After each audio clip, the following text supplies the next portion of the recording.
अस्सलाम वालेकुम। तो कैसे हैं आप सब। तो आज के लेक्चर में हम अपना फॉर लूप वाला टॉपिक कवर करेंगे। इससे पहले हम लोगों ने वाइल लूप पिछली वीडियो में बहुत डिटेल से डिस्कस कर लिया था।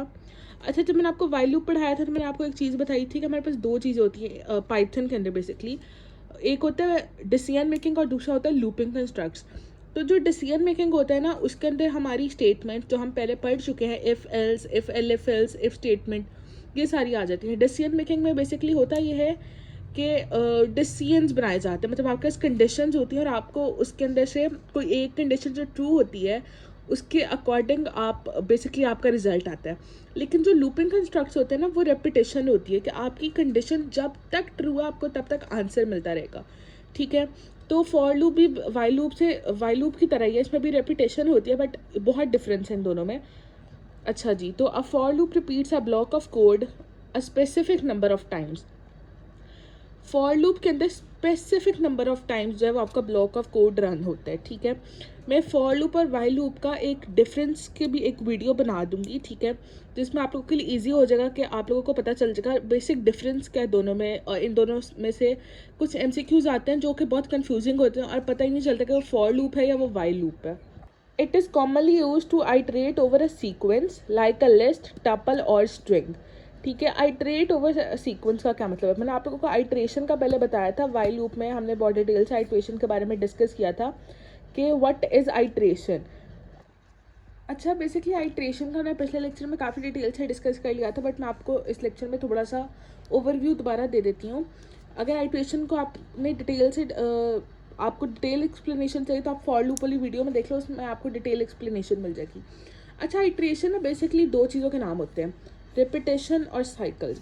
रेपिटेशन मतलब एक चीज़ का बार बार रिपीट होना, और साइकिल्स भी आप लोगों ने साइकिल्स पढ़ी होती हैं। ठीक है ना, मतलब लाइफ साइकिल ही देख लो। उसमें पहले एक बच्चा होता है, फिर वो बड़ा होता है, वो जवान हो जाता है, फिर वो बूढ़ा हो जाता है एंड एट द एंड उसकी डेथ हो जाती है।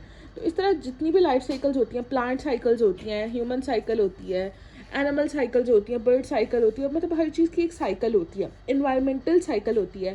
तो अगर किसी का बायो से बैकग्राउंड है तो आप लोगों ने कार्बन साइकिल पढ़ी थी, नाइट्रोजन साइकिल पढ़ी थी। तो उन सब में साइकिल्स में यही होता है कि चीज़ रिपीट हो रही होती है, सिस्टम सेम ही हमेशा रहता है लेकिन वो रिपीट होता है। मतलब कोई भी ऐसा तो नहीं होता ना कि बच्चा डायरेक्ट बूढ़ा हो जाए, पहले वो जवान तो होता ही है ना। तो एक साइकिल चलती है, मतलब बार बार यही चीज़ रिपीट हो रही है। तो रेपिटेशन का नाम आइट्रेशन है। रेपिटेशन और साइकिल एक ही चीज़ का नाम है और इन दोनों को आइट्रेशन कहा जाता है। ठीक है। तो बेसिकली बुक में उन्होंने लिखा है it is commonly use to iterate over a sequence. Sequence मतलब आगे आपको एग्जाम्पल दी हुई है, ये बेसिकली एग्जाम्पल तो नहीं है, बेसिकली इसकी थोड़ी सी एक्सप्लेनेशन है। लिस्ट, टपल और स्ट्रिंग। लिस्ट और टपल का भी आप लोगों को नहीं पता, हम अगले लेक्चर्स में इसको कवर करेंगे। स्ट्रिंग, स्ट्रिंग आप लोगों को पता है कि जो आप कोड लिखते हो उसमें जब आप अल्फ़ाबेट्स यूज़ करते हो, आप लोग जो भी अल्फ़ाबेटिक चीज़ लिखते हो वो सारी स्ट्रिंग कंसिडर होती है। ठीक है। उसके बाद आप लोग देख लो कि आइट्रेट ओवर अ सीक्वेंस का मतलब ये है कि ख़ास सीक्वेंस के लिए, ख़ास टाइम पीरियड के लिए, कोई टाइम आपको गिवन होता है, उस टाइम के लिए आपका वो आइट्रेट करता है, मतलब उस टाइम के लिए वो रिपीट होता रहता है। उसके बाद है syntax for loop for variable in sequence. अच्छा, यहाँ पे दो चीज़ें नोट करने वाली है, एक है वेरिएबल और दूसरा है सीक्वेंस। फिर code to run for each element in this sequence. अब यहाँ पे भी सीक्वेंस को बढ़ाया, यहाँ पे भी सीक्वेंस को बढ़ाया। तो आप लोगों ने जो सिंटैक्स लिखना है ना, वो आप लोगों ने बेसिकली लिखना है, आप लोगों ने ये वाला सिंटैक्स अपने पेपर्स में लिखना है, क्योंकि अगर आप बुक वाला लिखोगे ना वो कंफ्यूजिंग है। ये बिल्कुल ठीक सिंटैक्स है, इसमें कोई भी गलती नहीं है। और देखो, सिंटैक्स का मतलब होता है स्ट्रक्चर, इसमें आपको स्ट्रक्चर सारा क्लियर नज़र आ रहा है। फॉर, अब सिंटैक्स में जो सबसे ज़्यादा इंपॉर्टेंट चीज़ होती है ना, वो होती है कि आपने सारे रूल्स फॉलो किए हैं। फॉर स्मॉल लेटर्स में होना चाहिए, FOR, तीनों स्मॉल लेटर्स में। Follow a rule. ठीक है। वेरिएबल, वेरिएबल अभी वेरिएबल को वैसे आप लोगों को पता है कि वेरिएबल कोई स्टोरेज कंटेनर होता है, इसको हमने पहले डिस्कस किया है। एग्जाम्पल में भी आपको मैं वेरिएबल बताऊंगी कि वेरिएबल क्या होता है। इन, फॉर और इन जो है ना, ये कीवर्ड्स हैं, इनको आप लोग ने एज इट इज़ लिखना है स्मॉल वर्डिंग में ही। वेरिएबल की जगह वेरिएबल का नाम आएगा जो हम एग्जाम्पल में देखेंगे। सीक्वेंस की जगह भी सीक्वेंस का नाम आएगा। लिस्ट है, टपल है, जो भी उस चीज़ का नाम होगा वो आएगा सीक्वेंस की जगह। इन जो है वो आपके पास एज इट इज़ लिखा जाएगा स्मॉल केस लेटर्स में ही। इसमें रूल फॉलो है। ठीक है। आपका रूल फॉलो है तो सिंटैक्स है। जो कॉलन है आप लोगों का वो आप लोग एज इट इज़ लगाओगे, ये भी रूल फॉलो है।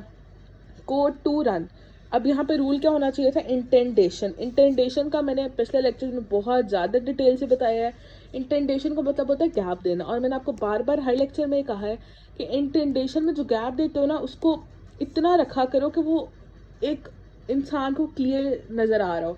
बच्चे क्या करते हैं, वो यहाँ से शुरू कर देते हैं, और उससे फिर क्या होता है कि कंप्यूटर, अगर वो आपका पेपर पढ़ेगा ना, कंप्यूटर वो कोड देखेगा तो कंप्यूटर इसको एक्सेप्ट कर लेगा कि इसमें है, इसमें गैप है, इसमें इंटेंडेशन की गई है।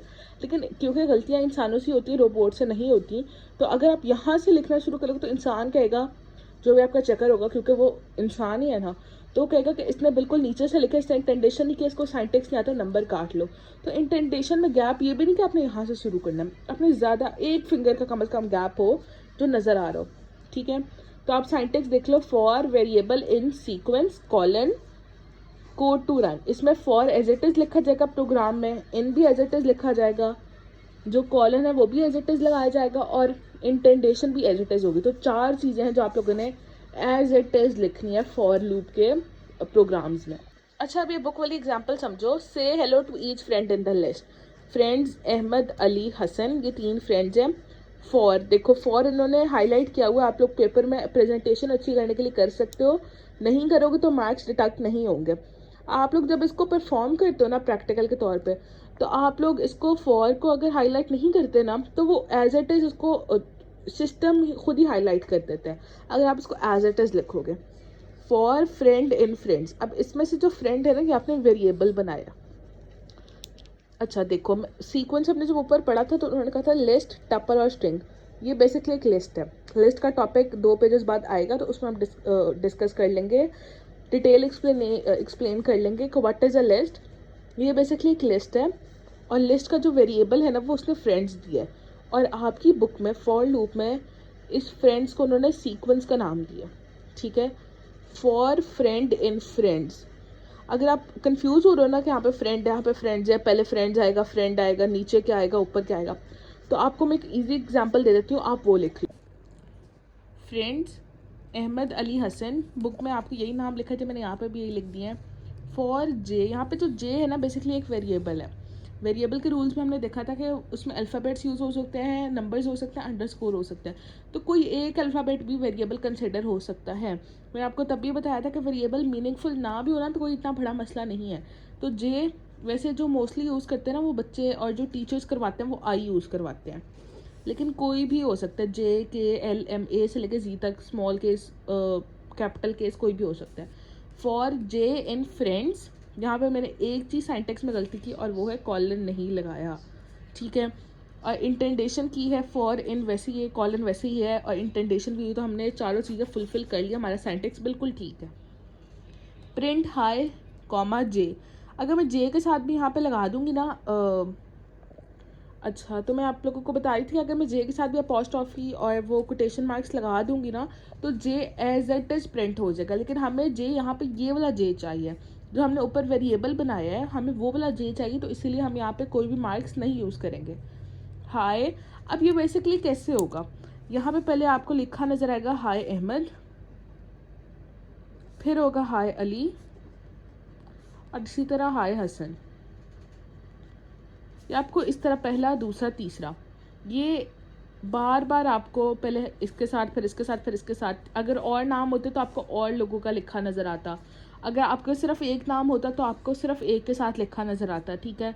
जितना मर्जी हो, आपको तो बहुत छोटी छोटी एग्जांपल्स है, बट कोड में कहाँ यूज़ होते हैं, जो आपके पास 50 to 70 आइटम्स होते हैं, और आपको एक ही वर्ड हर किसी के साथ प्रिंट करवाना है। जैसे अगर आपके पास 50 आइटम्स है और आपने हर किसी को सेपरेट करने के लिए कॉमा प्रिंट करवाना है, तो आपको सबके साथ कॉमा लगाना पड़ेगा, या और भी कोड में काफ़ी ऐसी चीज़ें होती हैं। तो आप लोगों ने सिर्फ 2 या 3 ही लिखनी है, ज़्यादा नहीं लिखना, आप भी 50 ना लिखने बैठ जाना, तो इतने से ही आपका काम चल जाता है। अब मैं आप लोगों को एक चीज़ बताना चाहती हूँ, आप लोगों की बुक में लिखा था कि a for loop repeats a block of code a specific number of times. तो यहाँ पे जो स्पेसिफिक नंबर ऑफ टाइम्स था ना, और आई ट्रेड ओवर अ सीक्वेंस, इन दोनों बातों का यही मतलब था कि आपके पास सीक्वेंस में, आपके पास लिस्ट या टपल या जो भी आप लोगों ने लिखा है, उसमें जितनी वैल्यूज़ होंगी ना, उन सब के साथ वो करेगा, उन सब के साथ वो चीज़ प्रिंट करेगा जो आपने प्रिंट करवानी है। तो आई होप कि आज का लेक्चर आपके लिए हेल्पफुल होगा, यूज़फुल होगा। तो अगर आपको लेक्चर समझ आया तो वीडियो को लाइक कर देंगे। अल्लाह हाफ़िज़।